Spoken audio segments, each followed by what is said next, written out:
Melihat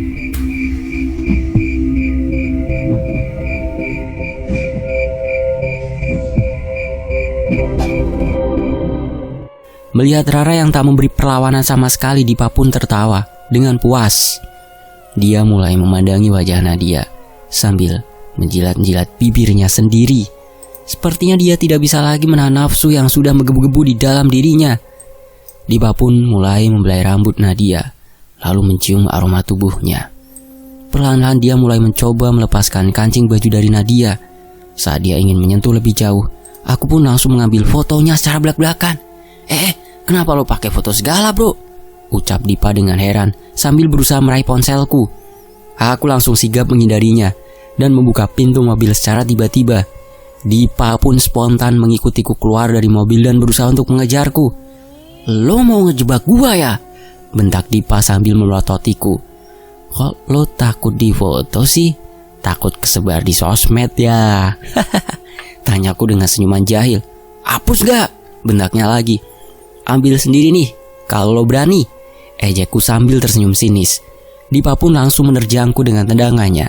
Tapi aku dapat dengan mudah menghindarinya. Lalu aku langsung membalasnya dengan tinjuan tepat di tengah wajahnya. Mampus. Dia langsung terjatuh ke tanah sambil meraung kesakitan. Tai, teriaknya histeris. Tapi tak berhenti di situ saja. Aku langsung memijak-mijak tubuhnya untuk melampiaskan amarahku yang selama ini kupendam. Gara-gara lo, banyak anak orang yang hidupnya jadi hancur, tai, teriakku sambil memijak-mijak perutnya. Dipa hanya bisa tergeletak tak berdaya, tanpa bisa melakukan perlawanan sama sekali. Aku sebenarnya tak menyangka bahwa dia akan selemah ini. Ternyata kemampuannya tak sebesar omongannya. Aku lalu menduduki dadanya, lalu menjambak rambutnya. Sakit yang lo rasain sekarang gak sebanding sama rasa sakit yang mereka rasain, tai. Tiba-tiba muncul sebuah motor yang mulai menghampiri posisi kami. Ternyata orang yang muncul adalah orang yang sudah kutunggu-tunggu sejak tadi. Lo apain temen gua, tai? Teriak Yuda sambil berlari ke arahku. Aku hanya tersenyum, lalu berkata dalam hati, waktunya drama dimulai. Saat tinju Yuda hampir melayang ke wajahku, aku langsung mengucapkan sesuatu yang membuatnya berhenti seketika. Adek lo. Tinju Yuda seketika terhenti. Lalu dia bertanya, kenapa adek gua? Sebelum lo mukul gua, mending cek apa yang ada di dalam mobil sana dulu, ucapku dengan nada dan ekspresi datar. Yuda menatapku sesaat, lalu langsung pergi menuju mobil Dipa yang masih dalam keadaan pintu terbuka. Saat Yuda masih baru saja di depan pintu, dia langsung tampak panik dan terkejut karena melihat siapa yang ada di dalam. Yuda pun langsung masuk ke dalam mobil dengan ekspresi wajah bercampur takut dan panik. Setelah itu, aku tak tahu dia berbuat apa di sana, karena aku masih sibuk mengunci tubuh Dipa agar tidak bisa pergi kemana-mana. Beberapa saat kemudian, Yuda keluar dari mobil, lalu langsung berjalan mendekati posisiku. Minggir lo, ucap Yuda dengan suara dan ekspresi datar. Aku memandangnya sejenak, lalu mengangguk dan menuruti perkataannya. Di sisi lain, Yuda langsung menduduki tubuh Dipa, layaknya menggantikan posisiku yang semula. Yud, dengerin gua dulu. Kita berdua lagi dijebak sama dia, ucap Dipa dengan panik dan ketakutan. Cuma itu saja? Tanya Yuda masih dengan ekspresi dan suara datarnya. Kita omongin baik-baik dulu, bujuk Dipa dengan suara selembut mungkin. Masa lo lebih percaya dia ketimbang gua? Gua gak percaya sama kalian berdua, balas Yuda sambil menatap Dipa dengan tajam. Tapi buktinya ada di sana, jelas di mata kepala gua sendiri. Dipa tampak terkejut mendengar ucapan dari Yuda. Jangan sampai pertemanan kita rusak gara-gara hal sepele macam ini, Yud. Dipa tetap berusaha membujuknya. Pertemanan kita udah rusak sejak lo udah berani-beraninya nyentuh adek gua, tai, teriak Yuda. Yuda pun langsung melayangkan pukulan demi pukulan menuju wajah Dipa yang tampak bonyok. Dari awal Gue udah bilang ke lo, jangan pernah coba macem-macem sama adik gue, tai, ucap Yuda dengan penuh amarah. Sementara itu, Dipa hanya bisa meraung kesakitan. Setiap kali tinju dari Yuda berhasil mendarat ke wajahnya, dia bahkan sampai memohon ampun agar Yuda menghentikan serangannya. Sorry Yud, abis ini gue gak bakal gangguin adik lo lagi, gue janji, kata Dipa dengan suara yang serak. Selagi mereka bertengkar, aku pun menelpon taksi untuk membawa pulang Nadia. Aku pun menyuruh Rara untuk menemani dan menjaga Nadia nantinya. Masih belum kelar, tanyaku ke Yuda. Urusan gua belum selesai sama lo, jawab Yuda sambil menatapku tajam.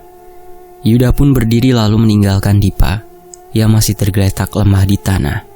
Wajahnya bahkan sudah susah untuk dikenali karena telah membengkak dan berlumuran oleh darah. Tak lama kemudian, taksi yang kuhubungi tadi pun telah tiba. Yuda pun langsung mengangkat Nadia, lalu memasukkannya ke dalam mobil. Begitu juga Rara yang masuk ke dalam mobil untuk menjaga Nadia, sesuai dengan permintaanku. Aku dan Yuda pun langsung menaiki motor masing-masing, lalu mengikuti taksi itu dari belakang. Kami pun tak memperdulikan lagi nasib dari Dipa. Kami hanya membiarkannya tergeletak sendiri di sana. Ra, lo nunggu di kamar Nadia aja, ucapku pelan. Iya Ram, balas Rara pelan lalu pergi meninggalkanku dan Yuda di ruang tamu. Suasana hening. Begitu juga dengan kami berdua yang hanya menatap satu sama lainnya dengan tatapan mata yang tajam. Jadi sebenarnya lo gangguin kita gara-gara mau nyelamatin si Rara, ya? Tanya Yuda dengan datar. Menurut lo? Tanyaku balik dengan ekspresi datar. Gua bakal hapus semua video Rara, tapi lo jangan coba ganggu keluarga gua lagi, ucap Yuda tiba-tiba. Terus, gara-gara lo ngehapus video Rara, lo udah ngerasa udah cukup gitu? Tanyaku sambil tersenyum. Gimana sama cewek-cewek lain? Ya udah jadi korban lo sama Dipa. Yuda pun terdiam, tak bisa menjawab pertanyaanku. Gimana kalau Nadia tahu semua hal bejat yang udah lo lakuin? Ancamku. Yuda langsung menatapku dengan penuh amarah. Gue bakal bunuh lo kalau lo coba-coba ngasih tahu. Emangnya sampai kapan lo bisa nyembunyiin ini semua? Tanyaku dengan lantang, tak memperdulikan ancamannya. Yuda pun lagi-lagi terdiam setelah mendengar pertanyaanku. Padahal tadi sedikit lagi adek lo bakal bernasib sama kayak cewek-cewek yang udah lo rusak. Ucapku memborbardirnya dengan kata-kata tajam. Diam lo, teriak Yuda karena sudah tak tahan lagi mendengarkan kata-kata tajam dari mulutku. Mending sekarang lo serahin semua bukti dan diri lo, ucapku terus terang. Terus biar gue dipenjara dan ninggalin adik gue sendirian gitu? Balas Yuda dengan senyuman sinis. Lo kira gue sinting apa? Mungkin lebih baik lo jadi sinting supaya semua ini berakhir lebih cepat, supaya lo sadar dan punya waktu berbenah diri ke depannya, ucapku layaknya menceramahinya. Yuda hanya tertawa sambil menggeleng-gelengkan kepalanya. Sepertinya dia tak mau menyerahkan bukti dan mengaku akan kesalahannya. Aku pun menghela nafas, lalu membuka layar ponselku. Setelah membuka galeri dan foto yang kuambil di mobil Dipa, aku pun langsung menunjukkannya ke depan mata Yuda. Anjing lo, teriaknya sambil berusaha mengambil ponselku. Tapi aku langsung menarik tanganku dan memasukkan ponselku ke kantung celana. Yuda pun tidak tinggal diam. Dia langsung meninju wajahku bertubi-tubi. Aku pun tak mau diam saja. Pria berjubah merah yang sudah berdiri di belakangku pun langsung memasuki tubuhku. Tapi aku tak membiarkan pria berjubah merah itu mengendalikan tubuhku sepenuhnya. Semua pukulan yang dilayangkan oleh Yuda pun tak kuhiraukan. Aku hanya membalasnya dengan sebuah pukulan telak di tengah wajahnya, hingga dia pun tercampak ke belakang seketika. Teriak Yuda kesakitan. Namun Yuda tak mau menyerah. Dia perlahan-lahan berdiri lalu berusaha meraihku. Karena tak mau membuang waktu lebih lama lagi, Aku pun langsung mencekek lehernya, lalu membantingnya ke lantai. Masih belum puas? Perlu gua lanjutin lagi? Tanyaku dengan dingin. Yuda tak meresponku. Dia hanya berguling-guling kesakitan di lantai. Aku pun hanya bisa diam menatapnya sambil menunggu sakit yang ada di badannya mereda. Mungkin aku terlalu berlebihan saat membantingnya tadi, pikirku. Beberapa saat kemudian Yuda mulai bangkit sambil menatapku dengan was-was. Mending sekarang lo nyerah. Demi kebaikan keluarga lo, ucapku lalu menghela nafas dalam-dalam. Emangnya lo tahu apa tentang keluarga gua? Balas Yuda membentakku. Gua bakal jaga Nadia, ucapku pelan dan singkat. Yuda terdiam seketika, padangan matanya pun tampak goyah. Cepat atau lambat, lo bakal pasti ketangkap. Jangan sampai lo ketangkap waktu Nadia gak punya siapa-siapa, ucapku pelan. Gua dan teman-teman gua bakal berusaha sebisa mungkin untuk menggantikan peran lo sementara. Lanjutku berusaha meyakinkannya. Yuda tetap diam. Dia menengadah sambil memejamkan matanya. Sepertinya dia sedang kesulitan untuk menentukan keputusan yang kuajukan. Detik demi detik berlalu. Hingga beberapa menit kemudian, akhirnya Yuda pun mulai membuka suara. Lo harus bersumpah buat nempatin omongan lo barusan, ucap Yuda dengan tatapan serius. Iya, gue bersumpah, balasku dengan lantang. Yuda mengangguk lalu pergi meninggalkanku sendirian di ruang tamu. Selang 1-2 menit kemudian, dia datang dengan membawa sebuah hard disk di tangannya. Semua file dan buktinya ada di sini, ucap Yuda sambil menyerahkan hard disk itu kepadaku. Dipa punya filenya juga, tanyaku. Enggak, gue yang nyimpan semuanya. Soalnya dia takut ketahuan sama keluarganya yang ada di rumah, jawab Yuda. Aku pun bisa bernafas dengan lega. Sebab kalau Dipa juga memiliki filenya, semua rumor ini akan muncul dan diketahui oleh pihak keluarga korban. Jadi aku berpikir bahwa ini pasti dapat diselesaikan lebih mudah dari perkiraanku. Gua balik dulu, nanti bakal gua kabarin kelanjutannya, ucapku. Lalu aku menjulurkan tanganku ke arah Yuda. Makasih. Yuda membalas salaman tanganku, lalu hanya mengangguk tanpa mengucapkan sepatah kata. Ra, ayo balik, ajakku kepada Rara yang sedang duduk di sebelah Nadia yang masih tertidur. Iya Ram, Rara membalas sambil mengangguk pelan. Sejenak aku menatap wajah polos Nadia yang tertidur pulas. Perlahan aku menyadari bahwa aku adalah manusia yang buruk yang rela memanfaatkan orang lain untuk mencapai tujuanku. Aku pun hanya bisa mengutuk diriku di sepanjang perjalanan pulang. Sekitar 20 menit kemudian, akhirnya kami sampai di depan rumah Rara. Ra, jangan kasih tahu ke Melisa dulu ya, pintaku. Iya Ram, tapi muka kamu sampai luka gitu Ram. Sini aku obatin dulu, balas Rara dengan raut wajah khawatir. Gua gak apa-apa kok Ra, cuma lecet dikit doang, ucapku sambil mengusap lukaku pelan. Sorry banget ya Ra, gue bertindak tanpa sepengetahuan lo. Justru gue mau berterima kasih Ram. Gue gak tahu harus gimana buat balas kebaikan lo, ucap Rara dengan tulus dan mata yang berkaca-kaca. Gak perlu dibalas Ra, gue mau bantuin lo bukan karena imbalan atau pujian. Gue cuma gak mau ada korban lain yang bertambah, ucapku pelan. Rara hanya diam sambil menatapku dengan matanya yang berkaca-kaca. Gua pamit dulu ya Ra, ucapku pamit. Iya Ram, hati-hati dan makasih banyak buat semuanya, balas Rara sambil tersenyum tulus. Aku mengangguk lalu pergi kembali menuju kosku sambil sesekali menatap bulan yang kian bersinar dengan terangnya. Keesokan harinya, aku mengunjungi rumah Rizka untuk memastikan sesuatu, sekaligus meminta bantuan jika memungkinkan.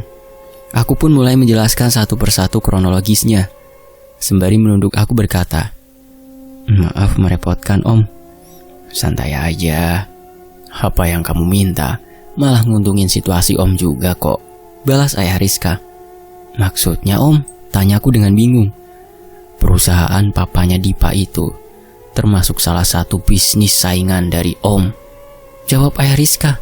Aku pun akhirnya mengerti kenapa ayah Rizka mau membantuku tanpa banyak tanya.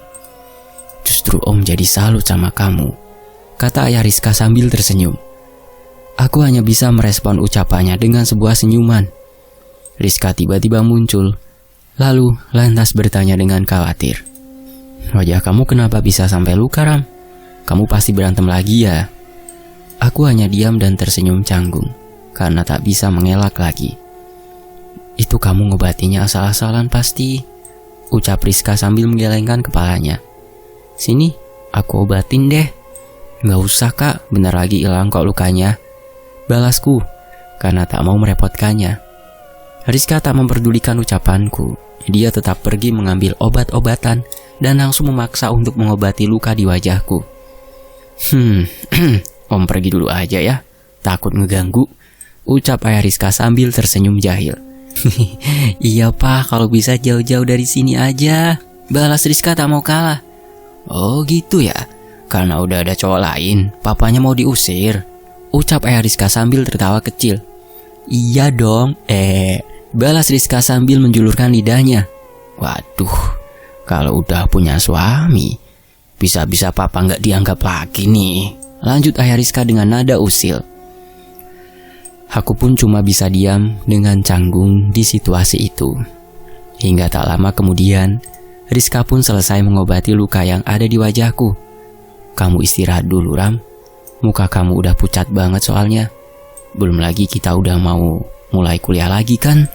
Ucap Rizka perlahan. Aku mengangguk, lalu membalas pelan. Iya, makasih kak.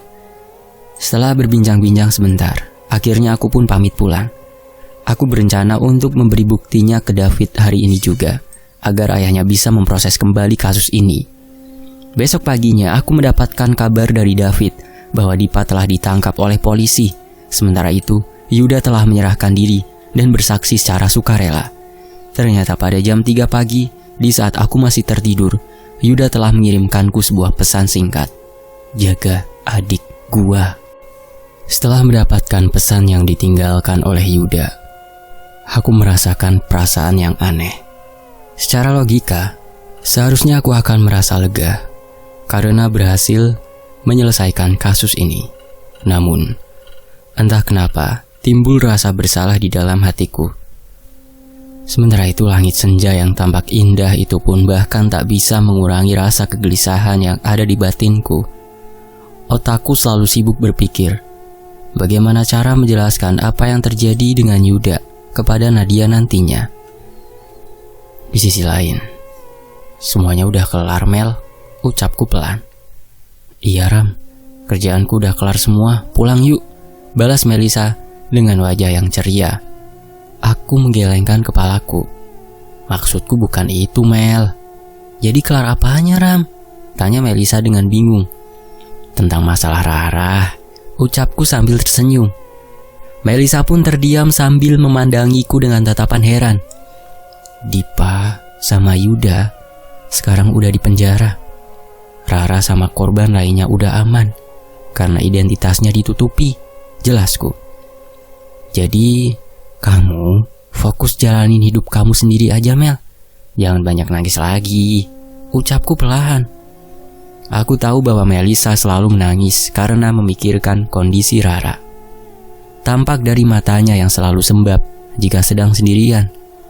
Tiba-tiba, Melisa langsung memelukku dengan sangat erat. Orang-orang yang sedang lewat dan orang-orang yang sedang berada di kafe pun spontan memandangi kami berdua, layaknya menyaksikan sebuah pertunjukan di depan mata mereka. Aku pun seketika jadi panik dan lantas berbisik, Mel, kita dilihatin banyak orang loh. Melisa tetap diam. Dia malah memelukku semakin erat. Mel, gumamku dengan pelan dan pasrah. Makasih banyak Ram, Melisa berkata dengan suara yang bergetar. Iya, sama-sama Mel. Kita pergi dari sini dulu yuk, bujukku dengan nada suara yang selembut mungkin. Melisa mengangguk, lalu dia pun perlahan melepas pelukan eratnya dari tubuhku. Aku akhirnya bisa bernafas dengan lega, karena tak harus jadi pusat perhatian lagi. Lalu tanpa aba-aba, aku langsung menggenggam tangan Melisa. lalu berjalan menuju arah pulang. Saat di perjalanan pulang, tiba-tiba suara notifikasi di ponselku berbunyi. Saat ku cek, ternyata itu adalah pesan yang dikirim oleh Nadia, yang hanya berisikan sebuah kalimat perintah. Datang ke rumah gua sekarang juga. Aku pun menghela nafas dan berucap di batinku sendiri. Sudah saatnya aku menghadapi dan menerima konsekuensi tindakanku. Melihat ekspresiku yang murung, Melisa pun spontan bertanya, "Kamu kenapa, Ram? Ada masalah ya?" Aku langsung memasang senyuman palsu. "Enggak kok, Mel. Kayaknya aku mau pergi ke rumah temen dulu. Kamu pulang duluan aja ya." Melisa memandangiku dengan tatapan curiga. Sepertinya dia tahu bahwa aku sedang berbohong. "Aku ikut ya," ucap Melisa dengan tegas. "Gak usah, Mel. Aku cuma sebentar doang kok di sana." Balasku berusaha meyakinkannya. "Kamu gak bisa bohong dari aku, Ram," ucap Melisa dengan serius. "Pokoknya gak mau tahu, aku harus ikut." Melihat Melisa yang bersikeras memaksa untuk ikut, aku pun akhirnya menyerah dan membiarkannya ikut. Tapi dengan satu syarat, bahwa dia tak boleh marah dan ikut campur masalahku nantinya. Setelah memakan waktu sekitar 20 menitan, akhirnya kami sampai di depan rumah Nadia. Setelah selesai memarkirkan motor, aku pun langsung mengetuk pintu rumahnya. Tak lama kemudian, muncul suara langkah kaki yang semakin lama semakin kuat. Lalu perlahan pintu itu terbuka, menampakkan figur Nadia yang memandangku dengan mata yang tajam. "Masuk," ucapnya singkat. Aku pun mengangguk dan perlahan melangkah memasuki rumahnya bersama Melisa.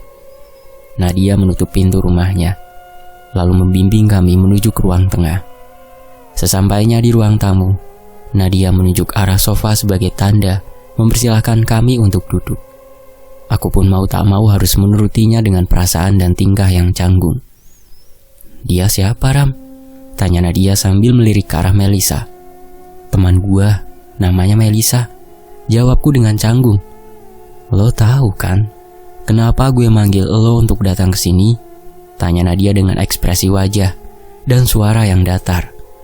Aku pun diam membisu, tak tahu harus memulai berkata dari mana. "Apa lo mikir gue bakal simpatik sama lo karena lo ngebawa temen cewek ke sini?"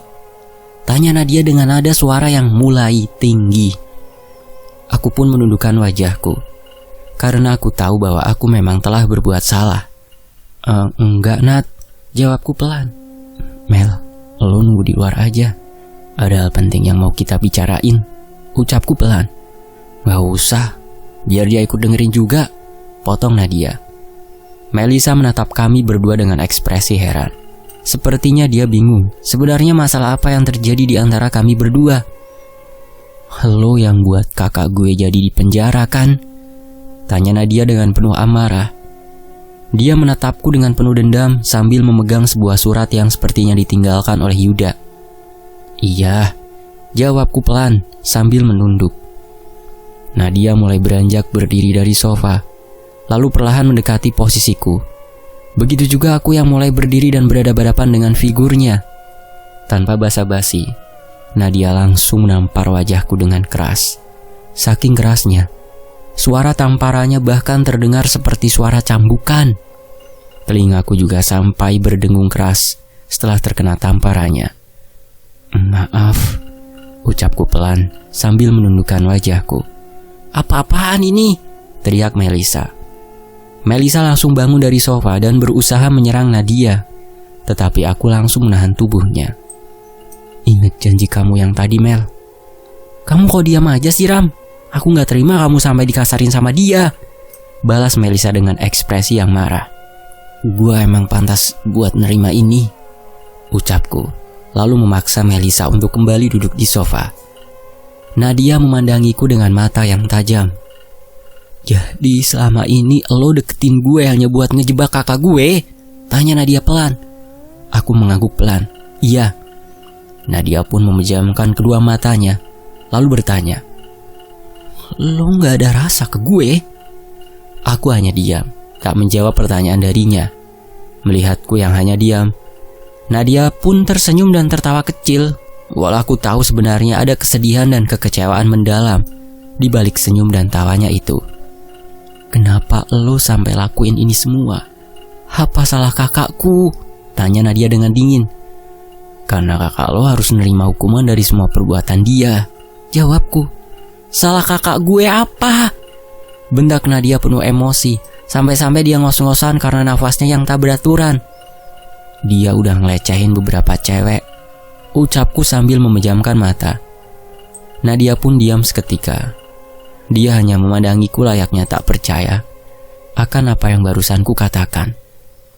"Dia hampir jadi salah satu korban kakak lo," ucapku sambil menunjuk ke arah Melisa. Nadia pun spontan memandang Melisa, dan Melisa hanya mengangguk pelan sambil membalas pandangan dari Nadia. "Gua bisa ceritain semuanya dari awal. Gua juga punya bukti lengkap tentang itu semua. Tapi gua gak mau ngeungkit itu lagi di depan lo. Gua hanya mau lo menerima kenyataan ini dan tetap lanjutin hidup lo," jelasku perlahan. Nadia tampak lesu dan pucat setelah mendengar penjelasanku, hingga dia terjatuh dengan lemas ke lantai. Aku pun spontan menangkap tubuhnya dan mengangkatnya ke sofa. "Keluarga gue satu-satunya juga akhirnya ninggalin gue sendirian," gumam Nadia dengan tatapan mata yang kosong. "Kembaliin kakak gue, kembaliin," gumamnya pelan. "Kembaliin!" teriaknya sambil menangis terseduh-seduh. Tak tahan melihatnya, aku pun langsung memeluknya dengan erat. "Lepasin gue!" teriak Nadia sambil memukulku dan berusaha melepas pelukanku. Tapi aku tak peduli dengan tingkahnya dan tetap memeluknya erat, berusaha untuk menampung semua kemarahannya. Hingga beberapa saat kemudian, tenaga Nadia pun melemah, dan akhirnya dia tertidur dengan berlinang air mata. Aku langsung mengangkat dan memindahkannya ke kamarnya. Kuletakkan tubuhnya di kasur, lalu kututupi dengan sebuah selimut berwarna biru. Kupandangi wajahnya yang tertidur dengan pulas, hingga aku menyadari bahwa dia tak memiliki kesalahan apapun. Tapi, aku telah memanfaatkan dan menyakiti perasaan seorang wanita polos seperti dia. "Lala," ucapku memanggilnya di dalam batin. "Iya Tuan," balas Lala yang dalam sekejap mata muncul di sampingku. "Tolong jaga dan bantu Nadia. Perlakukan dia sama seperti saat kamu menjagaku," ucapku di dalam batin. "Tapi aku sudah bersumpah untuk menjagamu Tuan," balas Lala. "Menjaganya berarti sama dengan menjagaku juga," ucapku berusaha meyakinkannya. Sebab sebelumnya aku juga sudah bersumpah untuk menjaga dia. Lala hanya diam tak merespon ucapanku. Sepertinya dia masih bersikeras untuk tetap berada di sisiku untuk menjagaku. "Kamu tidak perlu khawatir, karena ada dia yang selalu menjagaku," ucapku mengacu kepada pria berjubah merah. Setelah membujuknya beberapa saat, akhirnya Lala pun mau untuk menjaga dan selalu berada di sisi Nadia sesuai keinginanku. Aku akhirnya bisa bernafas dengan lega, karena setidaknya aku sudah menambahkan jaminan proteksi pada lapisan gaib. Selanjutnya, aku hanya harus menambahkan jaminan proteksi secara fisik dengan berusaha menjaganya secara langsung. "Gua bakal selalu ada di saat lo butuh, Nat," gumamku pelan. Lalu aku pergi meninggalkannya dan menutup pintu kamarnya dengan pelan. "Mel, pulang yuk," ajakku. "Jadi dia gimana nantinya?" tanya Melisa dengan ekspresi khawatir. "Aku antar kamu pulang dulu. Nanti habis itu aku balik sini lagi," jawabku. "Aku yang tinggal di sini aja, Ram. Buat jaga-jaga kalau dia mau," ucap Melisa lalu tiba-tiba terhenti di akhir. Aku pun mengerti maksud dari Melisa, karena aku juga berpikiran yang sama.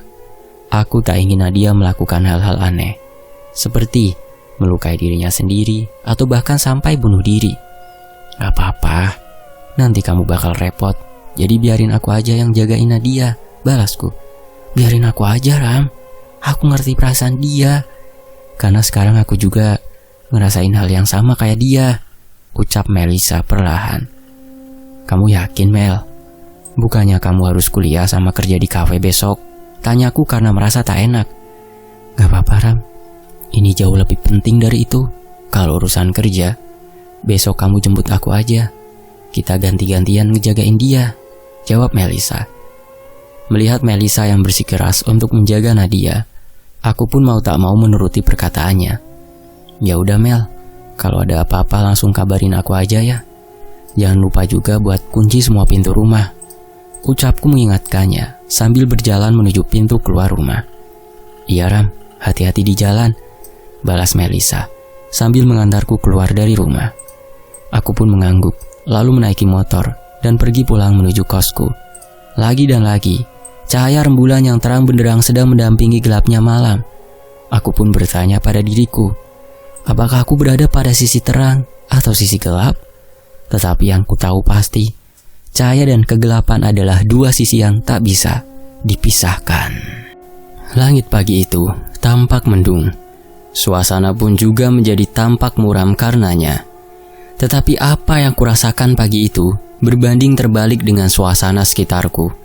Karena pada hari ini, akhirnya aku akan bertemu dengan dia. Seorang wanita yang selama ini selalu kudambakan. Dia seorang wanita yang bernama Adelia.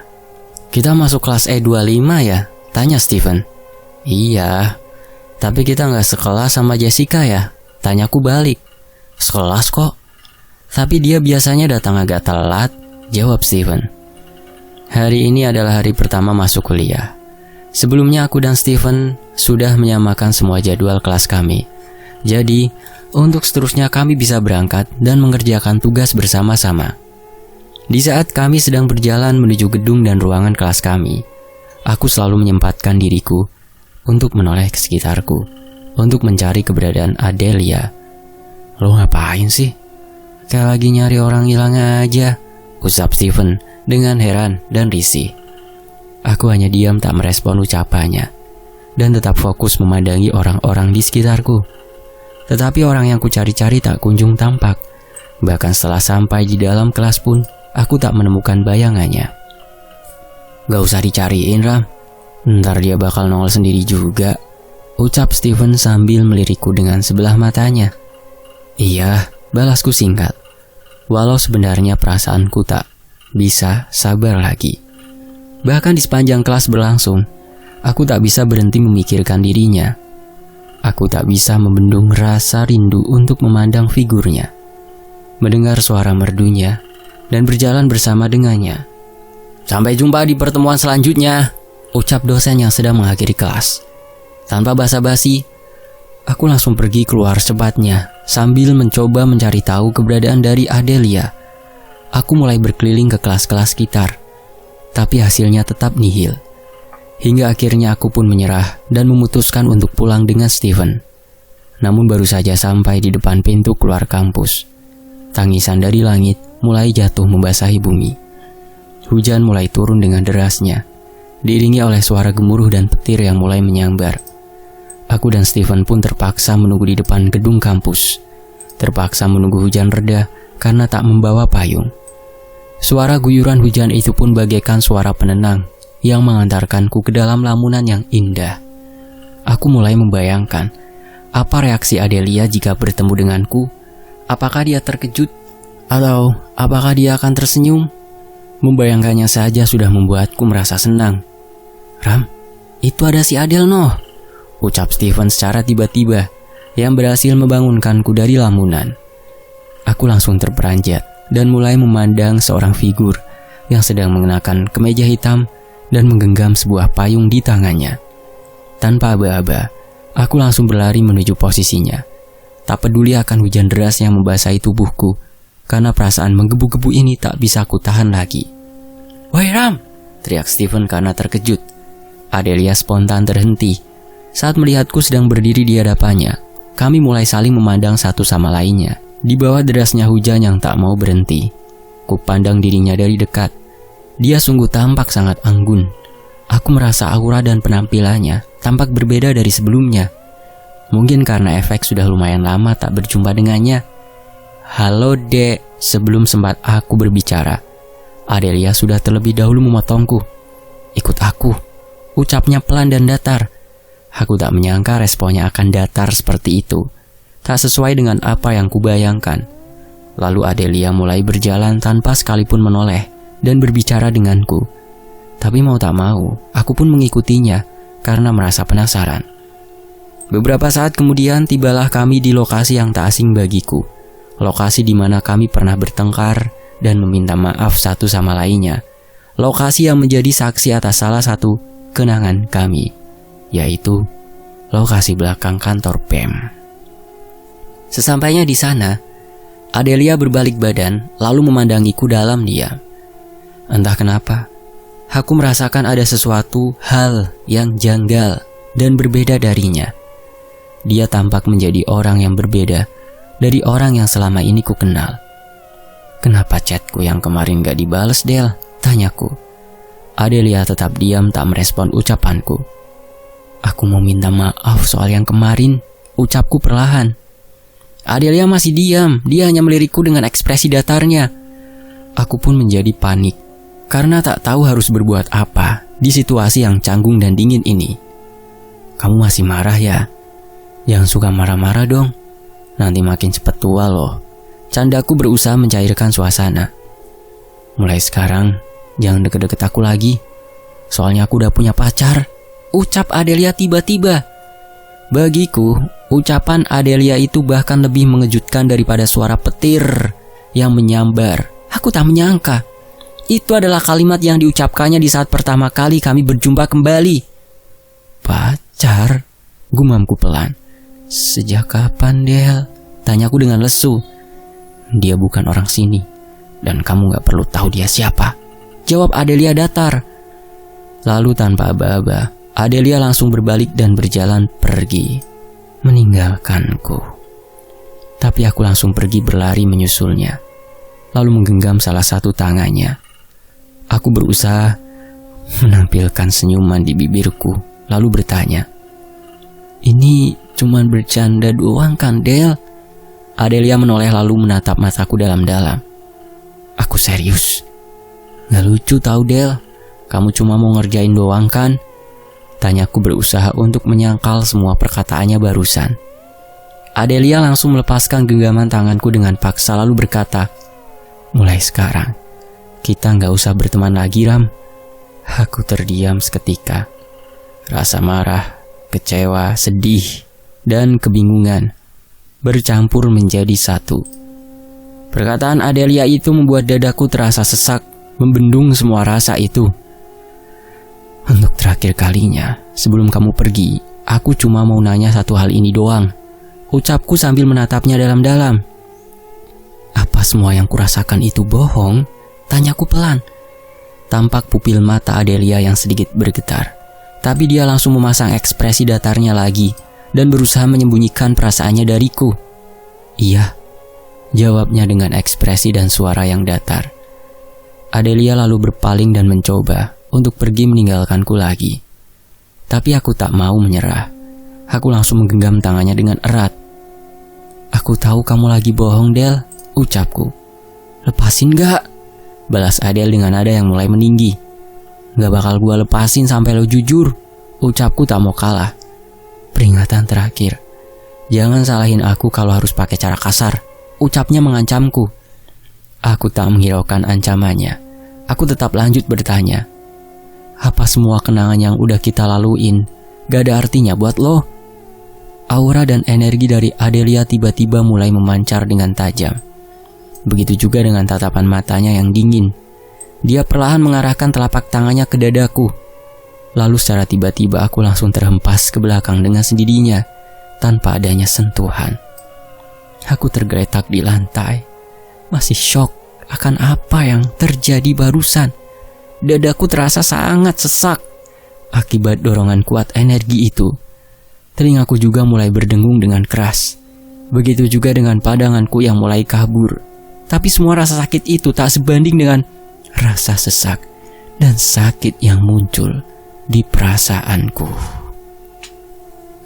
Saat aku sadar, Adelia sudah berjalan jauh dari posisiku. Dia bahkan tak menoleh sekalipun. Di saat itulah aku sadar bahwa Adelia benar-benar serius. Walau masih tak terima, aku tak bisa menyangkalnya lagi. Semua penyesalan yang selama ini kutumpuk di hatiku pun muncul secara sekaligus. Mulai dari penyesalan mengungkapkan perasaanku, penyesalan berusaha mendekatinya, penyesalan karena mulai berharap hingga penyesalan karena mengenal dirinya. Aku hanya bisa termenung di bawah derasnya hujan yang mengguyur sekujur tubuhku. Semua bayangan dan skenario indah yang kupikirkan saat kami bertemu pun hancur seketika. Aku mencoba untuk mengingat semua kenangan indah yang kami alami, tapi entah kenapa, aku merasa menjadi semakin sesak dan sakit, layaknya ada sebuah pisau yang menusuk-nusuk dadaku. Hingga tak tahu sudah berapa lama aku diam termenung. Tiba-tiba guyuran hujan berhenti menimpa tubuhku. Saat aku menoleh, ternyata ada Rizka yang sedang memegang payung di belakangku. Rizka hanya diam membisu sambil memandangi dan memayungiku. Aku merasa sepertinya dia tahu kejadian apa yang baru saja ku alami. Tapi aku tak begitu memperdulikannya. Sebab apa yang ku alami barusan terasa sangat cepat dan tidak nyata. Aku lagi pengen sendiri, Kak. Aku iri, Ram, ucap Rizka pelan. Kenapa harus dia? Aku hanya diam tak merespon ucapannya. Apa yang harus aku lakuin supaya kamu bisa tertarik sama aku, Ram? Tanya Rizka perlahan. Udah, Kak, jangan dilanjutin, balasku dengan lesu. Gak ada harapan buat aku sama sekali ya, Ram? Tanya Rizka pelan. Ucapan dari Rizka itu membuatku merasa semakin tidak nyaman. Karena selama ini, aku hanya menganggapnya sebatas senior dan teman, tak lebih dari itu. Karena tak tahan lagi, tanpa berkata apa-apa, aku mulai beranjak berdiri lalu pergi meninggalkannya sendirian di sana. Aku mulai berjalan pulang di bawah guyuran hujan. Tak peduli walau semua orang di sekitar memandangku dengan aneh. Sebab saat itu, aku hanya merasakan kehampaan. Untuk pertama kalinya aku merasakan kekecewaan karena seorang wanita. Seorang wanita yang telah membawa perubahan ke dalam hidupku. Seorang wanita yang selama ini kudambakan, yang akhirnya kini berpaling meninggalkanku. Ini adalah hujan dengan kenangan terburuk di sepanjang hidupku. Sudah sebulan berlalu semenjak Adelia telah memutuskan hubungan pertemanan kami. Sejak hari itu, aku dan Adelia tak pernah berkomunikasi lagi. Walau kami sering berpapasan di kampus, Adelia selalu saja tak menghiraukanku. Hubungan kami yang sekarang bagaikan dua orang yang tak pernah mengenal satu sama lainnya. 1 bulan itu terasa sangat panjang bagiku. Hari demi hari aku selalu mengingat setiap ucapan dingin yang diutarakan Adelia. Makin hari, rasanya semangat hidupku makin memudar. Orang-orang yang di sekitarku pun selalu menanyakan keadaanku. Mereka juga berusaha menghibur dan menyemangatiku, terutama Steven dan Melissa. Mereka selalu berinisiatif untuk menemaniku di saat-saat diriku terpuruk dan kesepian. Hingga akhirnya, aku pun perlahan mulai menyerah dan menerima kenyataan bahwa hubungan pertemanan dan rasa yang kumiliki telah berakhir sampai di sini saja. Aku harus melepaskan semua rasa dan kenangan yang kusimpan, walau perih dan sulit, bagaikan ditampar saat tertidur. Walau terasa sakit, tapi setidaknya aku bisa bangun dari mimpiku yang palsu dan mulai fokus menjalani hidupku di dunia yang nyata. Di sisi lain, Nadia dan Melissa menjadi akrab semenjak malam itu. Sampai-sampai Nadia mengajak Melissa untuk tinggal bersama di rumahnya. Melissa sempat bertanya pendapatku, dan aku mendukungnya untuk tinggal di sana. Sebab selain bisa menemani Nadia agar tak kesepian, dia juga bisa sekalian berhemat. Hubunganku dengan Nadia juga berangsur membaik, terutama setelah dia mendengar cerita dan kronologisnya langsung dari Melissa. Aku jadi bisa lebih tenang dan lega karena dia perlahan mulai bisa menerimanya. Berhubung hari itu adalah akhir pekan, aku pun berniat untuk seharian bersantai ria di kamarku. Jadi aku memutuskan untuk menonton semua film yang sebelumnya sudah ku copy dari Steven di laptopku. Saat sedang asik-asiknya menonton, tiba-tiba ponselku yang kuletakkan di meja bergetar. Aku buru-buru mengambilnya, dan setelah kulihat ternyata terpampang nama Putra di sana. Tanpa banyak pikir, aku pun langsung mengangkatnya. "Halo," ucapku. "Halo Ram, gimana kabar lo?" Tanya Putra sebagai basa-basi. Baik-baik aja Put, jawabku singkat. Ngomong-ngomong, hari ini lo lagi sibuk gak Ram? Tanya Putra. Enggak kok, emangnya kenapa? Tanyaku balik. Oh bagus deh, kira-kira nanti lo mau ikut gua nggak buat ketemu sama klien? Tanya Putra. Aku diam sejenak lalu perlahan berkata, gua sih mau-mau aja Put. Lumayan buat nambah pengalaman. Oke deh, nanti gua jemput jam 5 sore ya, kata Putra. Selagi menanti kedatangan Putra, aku pun melanjutkan menonton film. Hingga beberapa saat kemudian, tiba-tiba ponselku bergetar. Aku pun tersadar. Ternyata Putra sudah sampai di depan kosku. Aku pun langsung bergegas mengganti baju dan menyemprotkan parfum, lalu berlari menuju pintu kos. Saat sampai di luar, aku melihat Putra sedang menatapku dari jendela mobilnya, sambil melambaikan tangannya ke arahku. Tanpa berpikir panjang, aku pun langsung memasuki mobilnya. Sesaat di mobil, tiba-tiba Putra mengernyitkan dahinya sambil memandangiku dengan tatapan yang aneh. Kok muka lo lesu gitu Ram? Kayak muka orang yang baru putus cinta aja, ucap Putra sambil tertawa. Aku hanya diam dan menunjukkan senyuman tipis di bibirku. Melihat respon dan ekspresi wajahku, Putra pun langsung terdiam seketika. Sepertinya dia tak menyangka celotehannya ternyata benar. Sorry Ram, gue niat bercanda doang kok, ucap Putra merasa bersalah. Gak apa-apa Put, santai aja, balasku. Setelahnya kami berbincang-bincang santai, hingga tak lama kemudian, akhirnya kami sampai di depan rumah Putra. Di depan sana ternyata sudah ada seorang wanita parubaya yang sedang berdiri sambil memandang ke arah kami. Sepertinya wanita itu adalah klien yang dimaksud Putra. Maaf Bu, udah lama nunggu ya? Tanya Putra dengan ramah. Enggak kok Mas, saya baru sampai juga, jawab wanita itu. Setelah itu Putra langsung mempersilahkan wanita itu masuk dan duduk di ruang tamunya. Begitu juga aku dan Putra, duduk di kursi yang berseberangan dengan wanita itu. Saat memandang wanita itu, aku bisa merasakan hawa dan aura yang sangat negatif dari tubuhnya. Berbeda dengan hawa negatif biasanya, aura gelap yang dipancarkannya tampak redup. Tetapi entah kenapa terasa mengerikan bagiku. Nama saya Nirma, ucap wanita itu dengan pelan sambil mengulurkan tangannya. Putra membalas salaman tangannya seraya berkata, saya Putra Bu, teman yang di sebelah saya ini namanya Rama.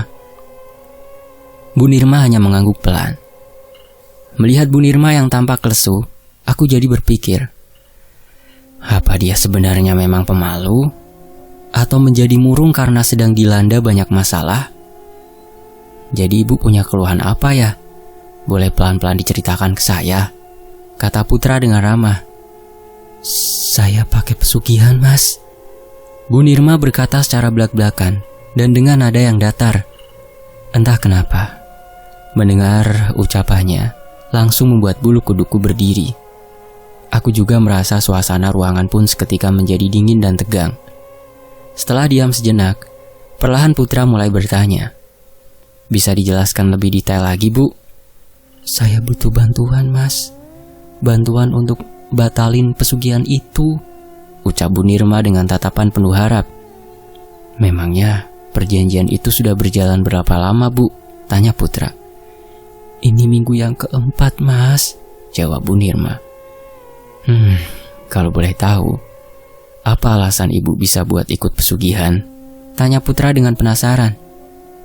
Sebenarnya karena faktor ekonomi Mas. Suami saya baru dipecat dari kantornya, sedangkan saya hanya ibu rumah tangga yang gak punya penghasilan. Gara-gara faktor ekonomi, keluarga kita yang dulunya harmonis jadi berantakan. Sejak jadi pengangguran, suami saya malah jadi suka main judi dan mabuk-mabukan.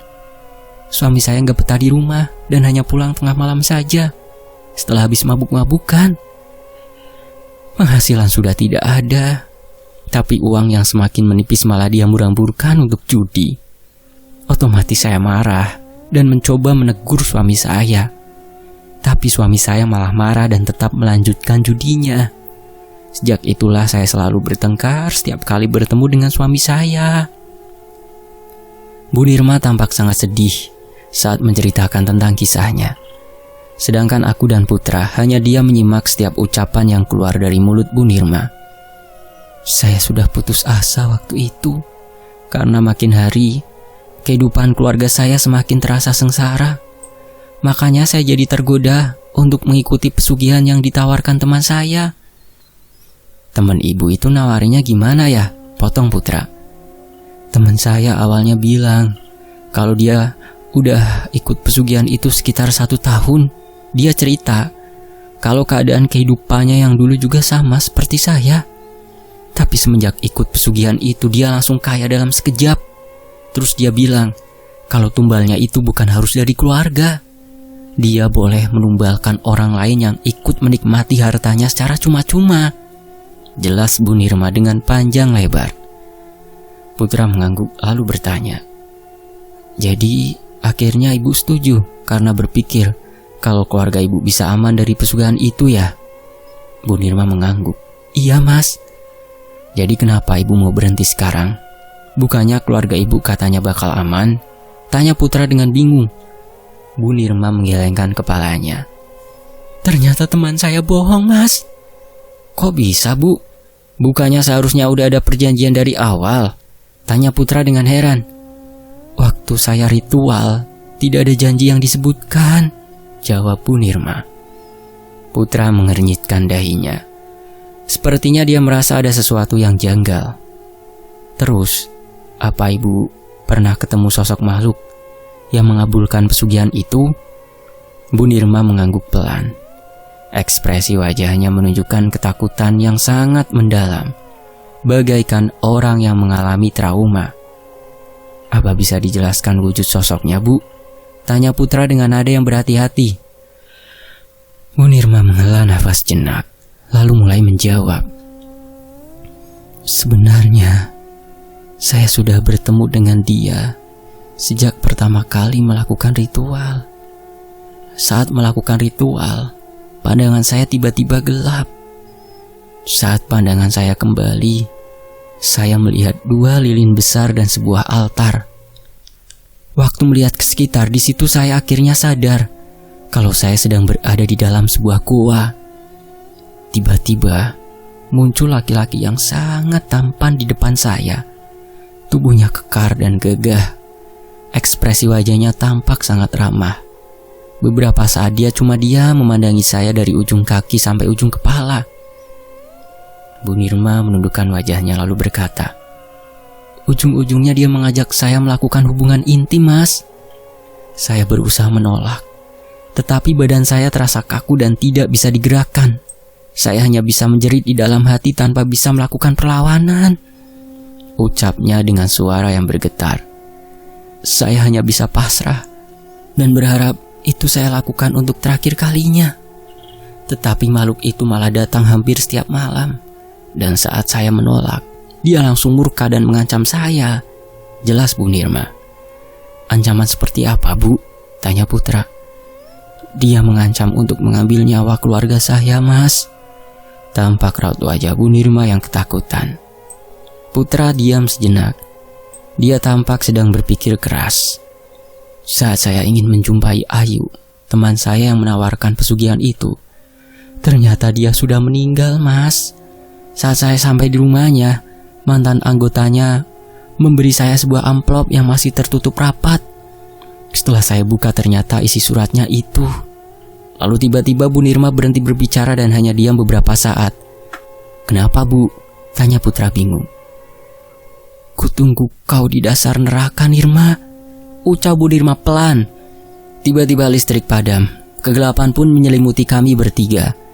Suasana menjadi terasa menegangkan. Aku pun mulai merasa seperti banyak mata yang sedang menatap kami bertiga.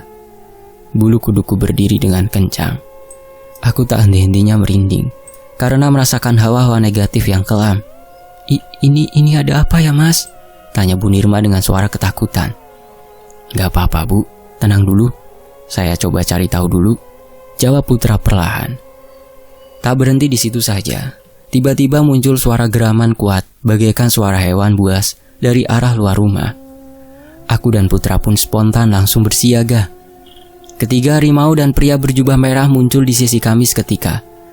Listrik yang tadinya padam tiba-tiba hidup kembali.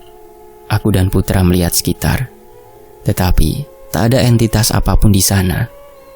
Aku merasa sangat aneh dan janggal melihat kejadian itu, sebab jelas-jelas aku merasakan hawa keberadaan mereka barusan. "Lo ngelihat sesuatu nggak, Ram?" tanya Putra berbisik. "Enggak, Put. Cuma ngerasain kalau banyak yang ngeliatin kita barusan," jawabku berbisik. Aku dan Putra hanya bisa saling menatap dalam kebingungan. Kami pun mulai berspekulasi dan menyampaikan pendapat kami masing-masing sambil berbisik. Saat aku sedang berbicara dengan Putra, tiba-tiba listrik padam lagi. Kami pun langsung bersiaga kembali karena aku merasakan hawa-hawa makhluk itu mulai muncul kembali. Saat aku melihat ke sekitarku, aku menyadari bahwa di dalam kegelapan itu banyak sesuatu berwarna merah yang sedang berkerlap-kerlip. Saat aku melihat lebih fokus lagi, aku menyadari bahwa warna merah itu perlahan bergerak-gerak. Tiba-tiba listrik hidup kembali lagi saat aku tak sengaja menoleh ke samping. Di sana sudah tampak muka pria tua yang hancur melepuh dan berlumuran darah. Aku sangat terkejut dan spontan menghindar ke belakang. Jantungku terasa berdebar-debar. Keringat dingin mulai menetes di punggungku. Saat kuperhatikan, ekspresi wajah pria tua itu tampak sangat kesakitan dan menderita. Lalu dia hanya mengucapkan sebuah kata, "Tolong." Ruangan tamu Putra yang semula kosong tiba-tiba menjadi penuh oleh sosok manusia dengan sekujur tubuh yang hancur dan berlumuran darah. Semua sosok itu tampak sangat menderita bagai korban kecelakaan. Tolong bantu bebaskan kami," lirih makhluk-makhluk itu. Aku merasakan sesuatu yang aneh dan janggal dari semua sosok yang muncul itu, tapi aku tak bisa mendeskripsikannya. "Ada apa ya, Mas?" tanya Bu Nirma dengan pelan. Sepertinya dia menyadari ekspresi tingkah kami yang tampak tegang dan berbeda dari sebelumnya. "Nanti saya jelaskan," balas Putra singkat. Tanpa banyak bicara, Putra langsung memejamkan kedua matanya dan mengarahkan kedua tangannya ke arah Bu Nirma. Hingga dengan perlahan muncul energi berwarna kuning pekat yang menyelimuti seluruh tubuh Bu Nirma.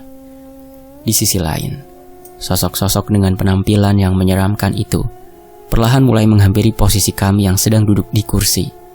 Mereka berjalan dengan sangat pelan bagaikan zombie. Suara yang mereka keluarkan pun berhasil membuat sekujur tubuhku merinding. "Siapa kalian?" tanya Putra dengan ekspresi wajah dan nada suara yang serius. "Tolong kami," ucap sosok-sosok itu memelas tanpa memperdulikan ucapan dari Putra. Putra menghela nafasnya lalu bertanya, "Apa yang perlu kami lakukan supaya bisa menolong kalian?" Semua sosok-sosok itu tiba-tiba diam seketika. Mereka hanya menatap kami dengan ekspresi yang datar. Hingga beberapa detik kemudian, muncul darah dari kedua mata sosok-sosok itu. Darah yang mengalir lurus membasahi pipi mereka, layaknya sedang menangis. "Kalian bisa menolong kami," ucap salah satu sosok itu dengan suara yang terbata-bata. "Bisa menolong kami dengan cara memberi kami..." Tiba-tiba sosok itu berhenti berbicara. "Dengan cara memberi kami nyawa kalian," sosok itu berteriak histeris dan suara yang menggelegar. Begitu juga dengan para sosok lainnya yang ikut berteriak sampai-sampai membuat telingaku sakit dan berdengung dengan keras. Ekspresi wajah mereka yang tadinya datar pun berubah menjadi buas dan liar. Mereka yang tadinya tampak lemas dan menderita tiba-tiba mencoba menyerang kami dengan membabi buta. Pria berjubah merah dan ketiga harimau Putra pun spontan memberikan perlawanan balik kepada mereka. Ketiga harimau itu langsung menerkam dan mencabik-cabik setiap sosok yang berusaha menembus dinding proteksi gaib kami. Dengan buasnya, mereka menghabisi setiap sosok itu, hingga bagian tubuh para sosok itu terputus dan tercerai-berai. Sedangkan di sisi lain, pria berjubah merah hanya fokus menghadang sosok yang ingin menyerangku saja. Dia selalu mencekik leher dan mengangkat mereka ke udara, hingga setiap sosok yang dipegangnya perlahan terbakar dan berubah menjadi debu. Anehnya, semua sosok itu tak memberikan perlawanan sama sekali. Bahkan saat mereka diserang, mereka tetap memusatkan pandangannya terhadapku dan Putra dengan tatapan liar yang mengerikan. Mereka hanya tetap berfokus menyerang pagar gaib yang sedang melindungi kami, tanpa memperdulikan keadaan tubuh dan sekitar mereka. Mereka benar-benar mirip persis seperti mayat hidup yang tak merasakan rasa sakit, karena mereka tak memberikan perlawanan. Ketiga harimau dan pria berjubah merah dengan mudah menghabisi sosok-sosok itu. Tapi anehnya, aku melihat ekspresi wajah Putra malah tampak makin serius dan tegang. Sepertinya ini tak sesimpel yang kupikirkan. Beberapa saat kemudian, aku mulai merasa ada sesuatu yang janggal. Bersambung. Nantikan bagian berikutnya hanya di Fakta Sejarah. Terima kasih teman-teman sudah menyimak sejauh ini di sini. Mohon maaf kalau ada salah kata atau intonasi yang kurang menyenangkan. Mohon maaf. Dan nantikan bagian ke-14 Awakening Sixth Sense dari Mas Vikrama Nirwasita hanya di Fakta Sejarah. Saya pamit dulu, terima kasih semuanya. Wassalamualaikum. Alhamdulillah.